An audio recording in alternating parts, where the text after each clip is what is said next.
स्वागत है मेरे इस YouTube चैनल MF पाठशाला में। आज हम लोग सेकंड चैप्टर पढ़ेंगे।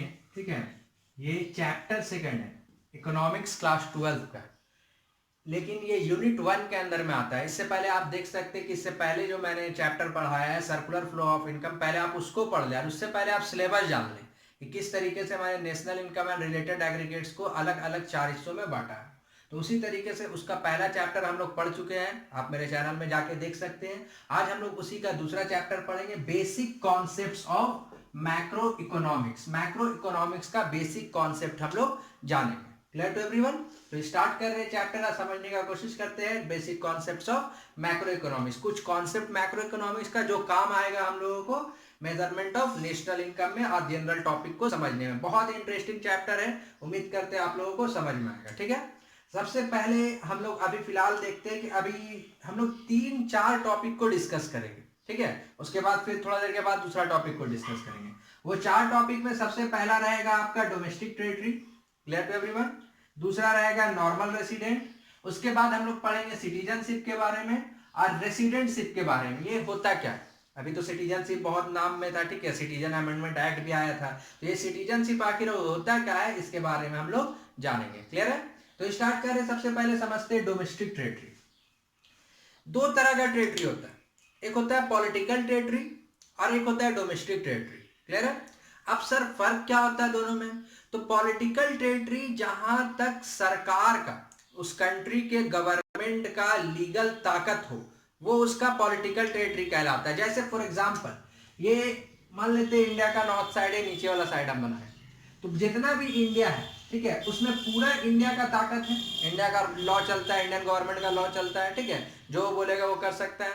और क्लास 10 में हम लोग पढ़े थे कि पानी के हिस्से में 12 nautical miles, nautical miles is a unit for measuring the distance, तो 12 नॉटिकल माइल्स तक इंडियन गवर्नमेंट का ताकत रहता है। वहां अगर पेट्रोल निकाल रहा है तो पेट्रोल निकाल सकते हैं, वहां से हम लोग मछली पकड़ना है तो मछली पकड़ सकते हैं, उसके वहां तक का एरिया हम लोग का अपना होता है। Clear to everyone? तो ये पॉलिटिकल टेरिटरी कहलाता है। ये क्या कहलाता है? Political territory. पॉलिटिकल टेरिटरी और डोमेस्टिक टेरिटरी में फर्क होता है। ठीक है, पॉलिटिकल टेरिटरी और डोमेस्टिक टेरिटरी में फर्क होता है। क्या फर्क होता है सर? तो पॉलिटिकल टेरिटरी जो है ना, उसमें तो ताकत रहता है गवर्नमेंट का। डोमेस्टिक टेरिटरी में पॉलिटिकल टेरिटरी इंक्लूडेड रहता है, प्लस और भी बहुत सारा चीज, जहां पे जिसका इकोनॉमिक इंटरेस्ट जुड़ता है वो उसका डोमेस्टिक टेरिटरी कहलाता है। जैसे फॉर एग्जांपल, ठीक है, एयर एशिया है, एयर इंडिया है, इंडिया का एरोप्लेन मान लेते हैं, ठीक है, वो उड़ के गया कहां पे? स्विट्जरलैंड, एग्जांपल के तौर पे। तो स्विट्जरलैंड में गया, वहां पे उसका टिकट कट रहा है, स्विट्जरलैंड से इंडिया कुछ लोग आएंगे, तो उस वक्त जो टिकट काउंटर है या जो एयर इंडिया जो यहां से उड़ के गया है, ठीक है, तो वहां से पैसा लेके आएगा वो, ठीक है, तो वो उसका डोमेस्टिक टेरिटरी कहलाएगा। क्या इंडिया का कानून चलेगा वहां पे? एकदम नहीं चलेगा, इंडिया का कानून एकदम नहीं चलेगा। लेकिन इकोनॉमिक इंटरेस्ट कहां जुड़ रहा है? इंडिया के साथ जुड़ रहा है, तो वो इंडिया का क्या कहलाएगा? डोमेस्टिक टेरिटरी कहलाएगा। शिप्स, एयरक्राफ्ट जो जहां पे जा रहा है, वो जैसे इंडिया से वहां जा रहा है, इंडिया का है, इंडिया का है, तो वो इंडिया का क्या कहलाएगा? Domestic territory. जापान का एयरक्राफ्ट, जापान का शिप इंडिया आया, ठीक है, तो वो जापान का डोमेस्टिक टेरिटरी कहलाने लगेगा। Clear to everyone? क्योंकि इकोनॉमिक इंटरेस्ट, इकोनॉमिक इंटरेस्ट बार बार हम वर्ड इस्तेमाल कर रहे हैं, तो सवाल बनता है कि sir what is economic interest? तो जहां पे जिसका earning, spending, accumulation of wealth, ये सब चीज हो जाए, वो उसका इकोनॉमिक इंटरेस्ट कहलाता है। तो यहां से जैसे कि अभी हम बताएं कि इंडिया वाला स्विट्जरलैंड गया, तो वहां से उसका इकोनॉमिक इंटरेस्ट जुड़ रहा है, अर्निंग हो रहा है, अर्निंग हो रहा है ना, वहां पे मान ले तो पेट्रोल डलवा रहा है, तो स्पेंडिंग भी हो रहा है। लेकिन क्या वहां पे उसका लॉ चलेगा? लॉ नहीं चलेगा, तो वो उसका डोमेस्टिक टेरिटरी कहलाएगा। लेकिन पॉलिटिकल टेरिटरी में लॉ भी काम करेगा। क्लियर है?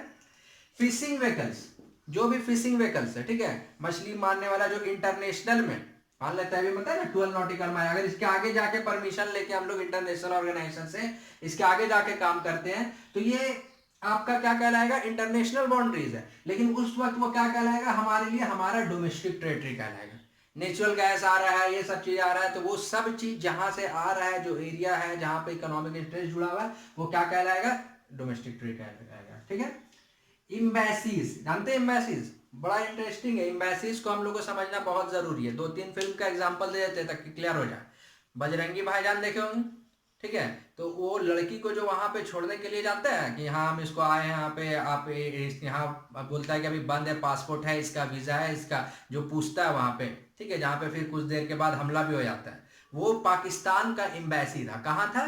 इंडिया में था। ठीक है, छोड़िए एक और फिल्म एयरलिफ्ट, उसका तो पूरा फिल्म ही एम्बेसीज के ऊपर है। तो वही कहलाता है एम्बेसी। हर कंट्री दूसरे कंट्री में अपना एक डिपार्टमेंट खोलता है, पासपोर्ट से रिलेटेड, वीजा से रिलेटेड, और भी बहुत सारा चीज काम होता है उसमें, तो वो उसका एम्बेसी कहलाता है। जैसे इंडियन एम्बेसी सऊदीया में होगा, अरब मान लेते सऊदी अरब में होगा। इंडियन एम्बेसी पाकिस्तान में होगा, पाकिस्तानी एम्बेसी बांग्लादेश में होगा, पाकिस्तानी एम्बेसी इंडिया में होगा। हर जगह का एम्बेसी हर कंट्री में लगभग रहता है, ताकि वहां से रिलेटेड उसका काम होता रहे। तो अब एम्बेसी, जैसे इंडियन एम्बेसी अगर जापान में, तो वो एम्बेसी जो जापान में, ठीक है, वो एम्बेसी इंडिया का डोमेस्टिक टेरिटरी कहलाएगा। क्या कहलाएगा वो? Domestic territory. क्यों? क्योंकि उसका इकोनॉमिक इंटरेस्ट कहां से जुड़ रहा है? इंडिया के साथ। मिलिट्री स्टैब्लिशमेंट सुने होंगे, अमेरिका अपना मिलिट्री रखे हुआ है अफगानिस्तान में, सीरिया में, इराक में, तो ये सब उसका डोमेस्टिक टेरिटरी कहलाएगा। क्लियर है ना? क्योंकि उसका इकोनॉमिक इंटरेस्ट वहां से जुड़ रहा है। तो एम्बेसी, अब मान लेते पाकिस्तान का एम्बेसी इंडिया में, तो सवाल कि सर वो इंडियन का डोमेस्टिक टेरिटरी होगा या पाकिस्तान का डोमेस्टिक टेरिटरी होगा? तो वो पाकिस्तान का डोमेस्टिक टेरिटरी होगा। इंडियन एम्बेसी पाकिस्तान में है, तो वो हम लोगों का डोमेस्टिक टेरिटरी होगा। Clear to everyone? आगे बढ़ते हैं। नेक्स्ट टॉपिक है हम लोगों का नॉर्मल रेसिडेंट। ठीक है, नॉर्मल रेसिडेंट्स, ये समझना बड़ा जरूरी है। इसका आगे हम लोग पढ़ेंगे कि इसका काम क्या है।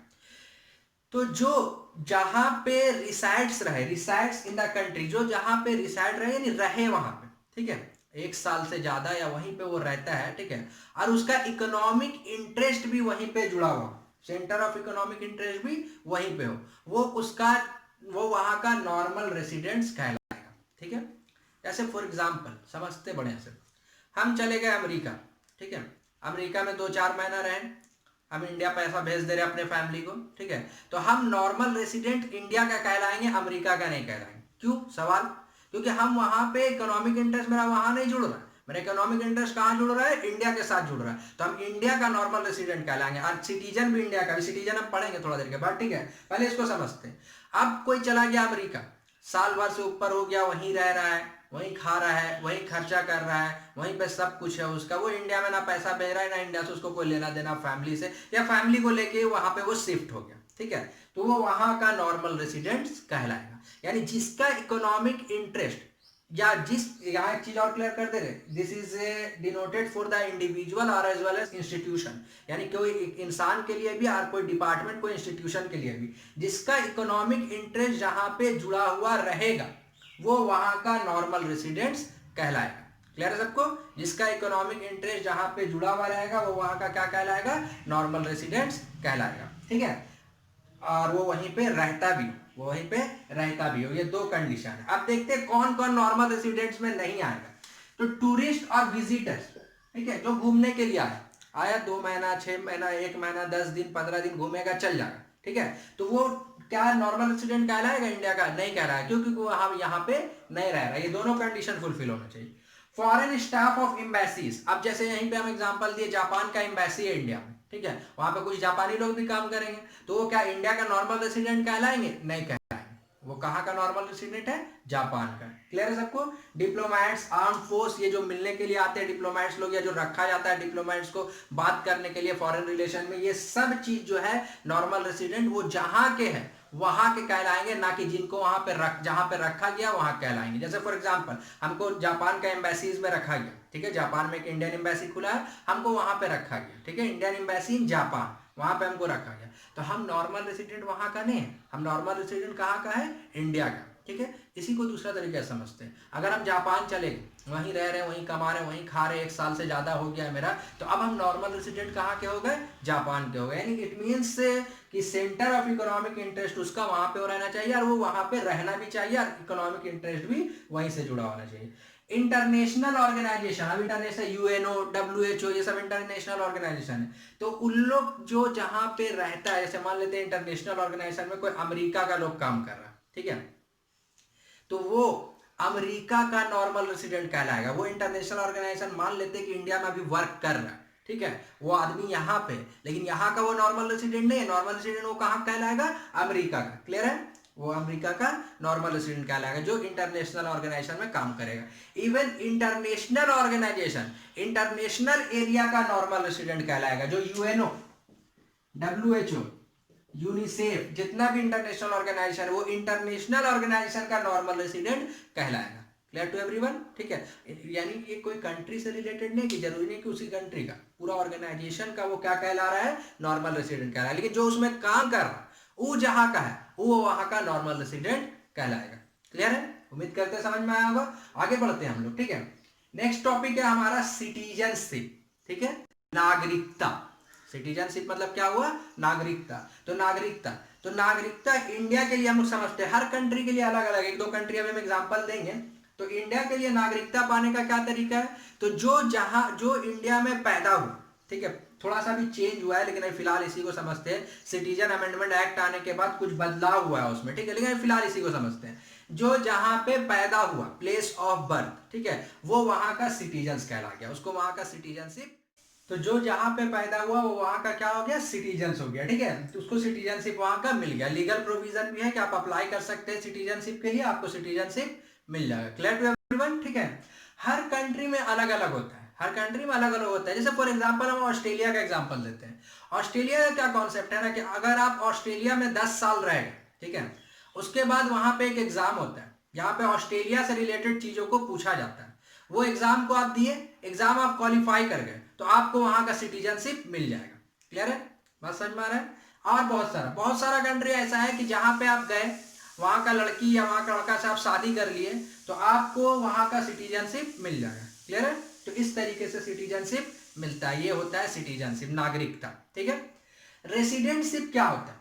ठीक है, दोनों डिफरेंट चीज है, बढ़िया समझिएगा। रेसिडेंटशिप क्या होता है, तो जो जहां पे 1 साल से ज्यादा रहा हो, फॉर मोर देन 1 ईयर, जहां पे रिसाइड्स किया हो, रहा हो 1 साल से ज्यादा, और उसका इकोनॉमिक इंटरेस्ट भी वहीं पे जुड़ा हुआ हो, उसका इकोनॉमिक इंटरेस्ट भी कहां जुड़ा हुआ हो, वहीं पे जुड़ा हुआ हो, वो क्या कहलाएगा वहां का, उसको रेसिडेंटशिप भी वहां का मिल जाएगा, वो वहां का रेसिडेंट कहलाएगा। जैसा कि अभी हम नॉर्मल रेसिडेंट जब हम पढ़ा रहे थे ना, तो उस वक्त हम आप लोगों को समझाए थे कि मान लो कि हम जापान में रहते हैं, ठीक है, और जापान में ही रह रहे, खा रहे, खर्चा कर रहे, और 1 साल से ज्यादा हो गया मेरा जापान में, तो हमको वहां का रेसिडेंटशिप कहलाएंगे, हमको वहां का रेसिडेंटशिप मिल जाएगा। लेकिन सिटीजन हम कहाँ के होंगे, इंडिया के होंगे।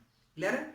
हम चले गए अमेरिका, 2 4 साल 5 साल रह रहे हैं, वहीं पे अपना फैमिली भी शिफ्ट किया, इसको एनआरआई नहीं बोलते, नॉन रिलायबल इंडियन, तो वैसे ही वहां का हम रेसिडेंट्स हो गए। लेकिन सिटीजन में हम, मेरा कहाँ का हो गया, इंडिया का। इंडिया का हम क्या कहलाएंगे, सिटीजनशिप का। सिटीजन कहाँ कहलाएंगे, इंडिया का। रेसिडेंट कहाँ कहलाएंगे, अमेरिका का। कोई आ गया, मान लेते हैं कि दुबई से यहाँ इंडिया में 1 साल से ज्यादा हो गया, यहीं रह रहा है, यहीं खा रहा, सब कुछ यहीं कर रहा है, ठीक है, तो वो यहाँ का रेसिडेंट कहलाया, लेकिन सिटीजन वो कहाँ का है, दुबई का। Clear to everyone? इसके बाद हम लोग पढ़ेंगे फैक्टर इनकम और ट्रांसफर इनकम। ठीक है, तो सबसे पहले हम लोग समझते हैं फैक्टर इनकम और ट्रांसफर इनकम क्या होता है।